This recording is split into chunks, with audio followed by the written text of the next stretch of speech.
Wanted to talk to you a little bit about beds, bedding situations, some insight I've gained on how to sleep in the woods. This is actually really comfortable. I'm just, not that I'm surprised, it's just all these segments have been in the sun, it's been hard on me. But thanks for listening to me. First things first, I like a foam mattress. The foundation of your sleeping system. Don't get air mattresses, please, please, please. All it takes is just one pinprick, and it doesn't even take a pinprick. What actually happens to mine is just abrasion, very fine pebbles or rocks, just that are super sharp at a microscopic level. They break holes in it in no time. I think I threw it away already, but I had an old Big Agnes, which is a fine air brand, and it had, I'm not kidding, 17 or 20 patches on it. It was hilarious. I just kept, it was like the leaking dam thing, and then I just said, F it, I'm done with that foam forever. So what we're on right now is just, it's just the size of a double. Like I said, I'm only 5'8", so I don't need too much, but it's just an unrolling foam mattress. You can get all kinds of options on the big box stores online. It's not terribly expensive. Ooh, this one has a waterproof cover. It's about 3 or 4 inches thick, so my skinny ass never feels the bottom of the truck here, and it's wonderful. All right, next system up. I hate slick sleeping bags. They just feel gross on my skin. I never feel like I can really kind of tuck in and get comfortable with them. So unless I absolutely have to, like in the field, I don't sleep with slick bags on my skin. They're awful. I just bring these really thick quilted sleeping bags that have synthetic in them. Stays plenty warm for me. Whatever the bag is rated, it's lying at about 30 degrees. So if it says it's rated for 30, it's probably only good to 60. If it says it's good to 0, it might be good to 30. So there's an equation there, but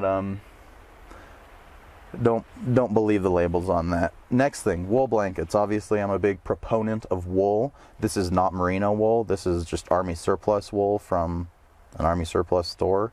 You can get them on, there's obviously Army surplus stores online you can get these from. I highly recommend them. I bring 4 of these wool blankets into the field with me every time. And the big thing is they keep me warm in the night, and then during the days when I'm out in the field, I put my wool blankets and my sleeping bags on top of my coolers, and that just insulates the crap out of them. So more insulation, more wool, more better. I do bring the slick bags with me. This bag here has my my slick sleeping bags. I have a Wiggies. Wiggies is a great brand made over here in Grand Junction. I highly recommend them. Family owned kind of deal. But I just put those in this big old Pilot boot bag, and then I can put this behind where I'm sitting right now as well, and have a really nice just recliner setup. Put one of these things under my legs. I got my little mini Chase lounge here. So bring your own pillows. There is a real scientific effect. You can look it up online. It's called the first night effect, and it's why you sleep so poorly when you go to a hotel or a new friend's place or the forest. Basically, only half your brain shuts down because you're trying to figure out if there's ground squirrel. He knows I'm in my bed. He's under the... All right, sorry. There's an effect that only lets your brain shut halfway down because you're trying to detect if there's predators or if it's a safe place to sleep, because you haven't fully explored the area yet, and you can't really do much about it. Well, to some degree. What you can do is just make it as familiar and comfortable as you can. So I suggest bringing your own shows. I love to watch a little movie to wind down in here in the evening. But your own pillows are huge. Comfortable covers are huge. A foam pad that you're not rolling off of because it's just hard, cold air is huge. Those are big ones that come to mind. Let's see. While we're in the bed area, I just wanted to bring to your attention my little coffee setup. That's one of the reasons that those fancy schmancy little stoves are good for me, at least, is before I get out of bed I can just lean forward and have coffee faster than I have it at home. So yeah, this segment brought to you by Hot Coffee in Bed. Let me take a look at my notes here. Might need to fast forward here a minute, Michael. Alright, I sleep with a white noise machine at home. I'm one of the people that needs background noise. If you're not, then good for you. But I need white noise, so I bring my little speaker. Where you at, dude? It's just one of those little triangle speakers. Ha! It's got a great battery life. I also have one of the bigger obnoxious ones. Yeah, I'm one of those people. It's just a small one here. This battery life on this cheapy thing lasts quite a while. And what I do is I download a white noise audio file. They have them everywhere, just for like a 12-hour white noise fan.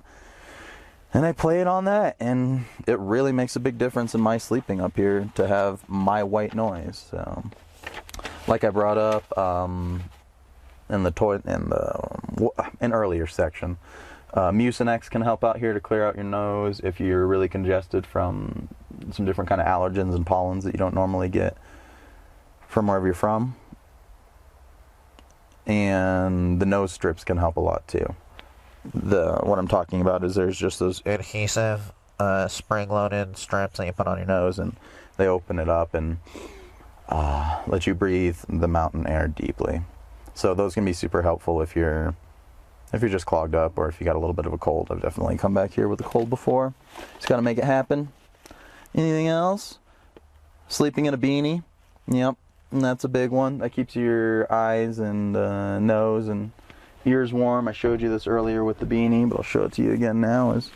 Oh yeah, this is the pro way to sleep, but it will block a lot of light, so make sure you set your alarm on loud.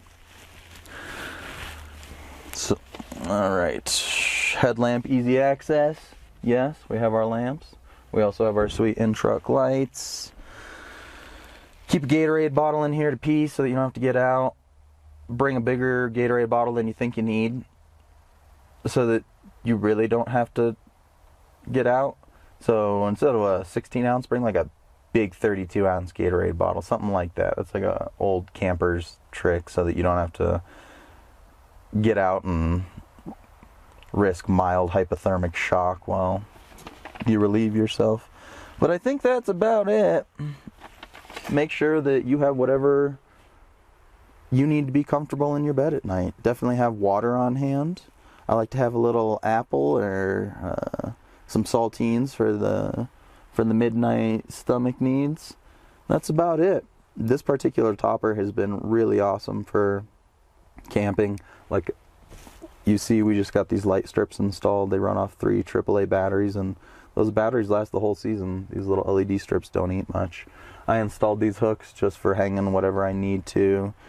They mate with the frame rail or the track rails on top of this topper, and this one has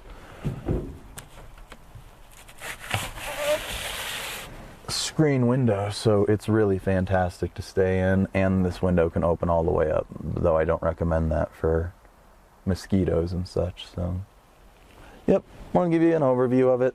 Thank you so much for joining me. I'll see you in the next slightly less comfortable segment for me. Oh, wait, before you go. What I actually sleep in, I recommend the wool long underwear and a wool long sleeve shirt. When you're sleeping in insulating layers that are not coats, it's better, less is more for keeping you warm. So even if you can just sleep in your skivvies, that should theoretically let more of your body heat be part of your insulating system. And the other thing I wanted to remind you of is the idea of getting some water really warm, not boiling hot, but really darn warm, putting it in your Nalgene or whatever other water container that you can actually feel the heat emitting from it. And you can use that as a hot water bottle at night. You can also just buy a hot water bottle. We have a few of those at home, and they're very popular items in the wintertime at my house, so I don't ever use them. But out here, the Nalgene bottle can act as a hot water bottle. Just be careful not to scald yourself on it, and it can make all the difference getting yourself warm and comfortable at night. All right, see you in a minute.